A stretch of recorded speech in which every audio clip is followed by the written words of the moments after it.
ஒரு மனிதனுடைய வாழ்க்கையில தான் வாழக்கூடிய ஆதாரங்கள்ல இருக்கக்கூடிய தடையுடைய வீரியத்த குறைக்கிறது தான் பரிகாரம். அப்ப பரிகாரம் செஞ்சா எல்லாம் ஜெயிச்சிடலான்னா, எல்லாரும் ஒரு சின்ன பரிகாரம் சொல்லி உலகத்தையே ஆண்டறலாம்.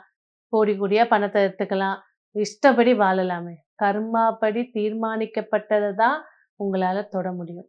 அப்போ ஒரு திருமண தடை அப்படின்னு சொல்லும்போது, ஃபர்ஸ்ட்டு பிரசனம் போடுவாங்க. நம்ம வெத்தல பிரசனம் உட்காந்து பார்ப்போம். வெத்தல பிரசனம் பார்க்கும்போது பார்த்தீங்கன்னா, ஒரு கர்ப்பிணி சாபம் இருக்கும்.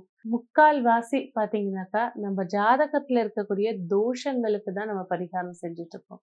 ஒரு ஜாதகத்துல முன்ஜென்ம கர்மா அப்படின்னு சொல்லக்கூடியது 10ஆம் பாவம்.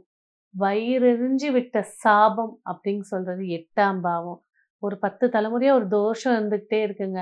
ஒரு பெண் சாபம் இருக்குங்க. அப்படிங்கிறது 12ஆம் பாவம். இவைகளை தீர்மானித்து தான் ஜாதகத்துல இதுக்கு தீர்வு இருக்கு அப்படின்னா தான் பரிகாரமே சொல்லுவாங்க.